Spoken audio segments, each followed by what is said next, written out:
जय हिंद, वंदे मातरम। चलिए दोस्त, आज समझते हैं सॉल्यूशन का अगला क्वेश्चन, जो हम पिछले पार्ट 1 में वीडियो बता दिए थे। आज सॉल्यूशन का पार्ट 2 देखते हैं। कहता है क्या यहाँ पे, ये आदर्श विलयन का निम्नलिखित में कौन सा गुण है। आदर्श विलयन किसको बोलते हैं? जो रॉल्ट के नियम को पालन करता है। तो ऑप्शन नंबर क्या रहेगा? ए। ऑप्शन नंबर क्या रहेगा? ए। आदर्श विलयन का निम्नलिखित में कौन सा गुण है? आदर्श विलयन वैसे विलयन को कहते हैं जो रॉल्ट के नियम को क्या करता है, पालन करता है। उस नियम को क्या बोलते हैं? रॉल्ट का, उसे आदर्श विलयन कहते हैं। अगला कहता है कि मानव रक्त का पीएच मान होता है। मानव रक्त का पीएच मान कितना होता है? तो 7 पॉइंट कितना होता है? 4 होता है। 7.4 होता है। अगला क्वेश्चन कहता है कि बताओ 5% शुगर जिसका भार दे दिया 342 आइसोटोनिक है, तो 1% घोल के साथ अनुभार कितना होगा? जब इसको निकालोगे इसका अनुभार तो आपको 68.4% आ जाएगा। कितना आ जाएगा? 68.4% आ जाएगा। चलिए अगला क्वेश्चन कहता है कि निम्नलिखित में कौन सा अनुसंघ गुणधर्म नहीं है? अनुसंघ गुणधर्म उसको बोलते हैं जो हिमांक अवरमन, कवंथनांक मूल्यन, प्रासरण दाब। बताओ, हिमांक अवरमन ए है, वासुदाब में अपेक्षित गुण ए भी है, कवंथनांक मूल्य ए भी है, लेकिन प्रकाशीय क्रियाशीलता क्या है? नहीं है।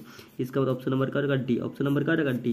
क्या कहता है कौन निम्नलिखित अनुसंघ गुणधर्म नहीं है? तो ऑप्शन नंबर प्रकाशीय क्रियाशीलता।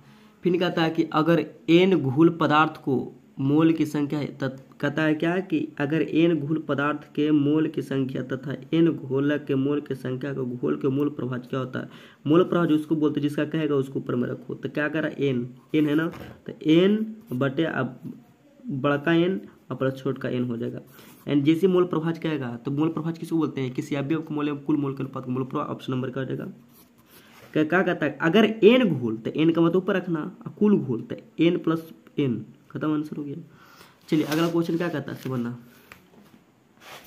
अगला क्वेश्चन ये कहता है कि एक जलीय विलयन का हिमांक कितना है? तो इस विलायक के लिए केबी का मान इतना है, तो कवंथनांक मूल्यन का मान ज्ञात करें।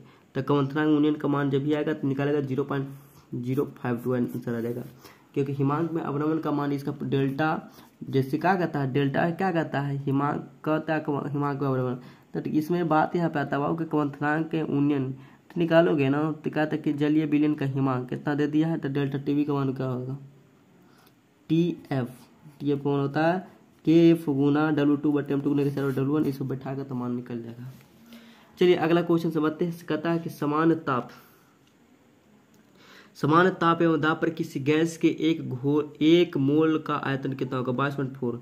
समान ताप एवं दाब पर किसी गैस के एक मोल का आयतन की बात करते हैं, तो एक मोल आयतन की बात करते हैं, तो एक मोल 22 पॉइंट कितना होता है? 4 लीटर। तो 22.4 लीटर। ऑप्शन नंबर क्या रहेगा? बी।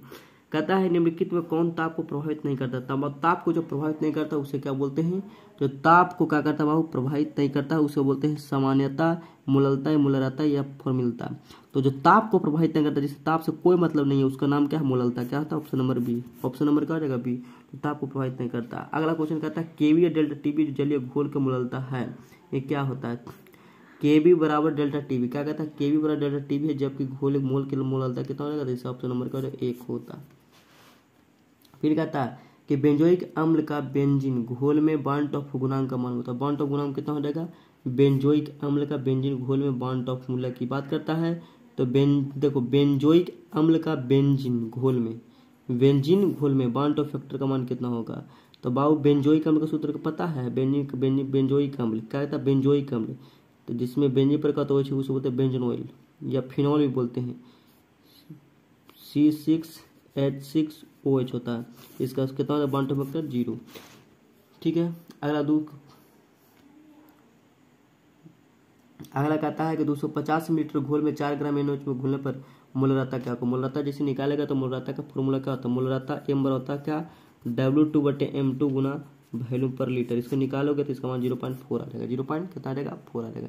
यहीं तक क्लास को स्टॉप करते हैं। जय हिंद सभी का।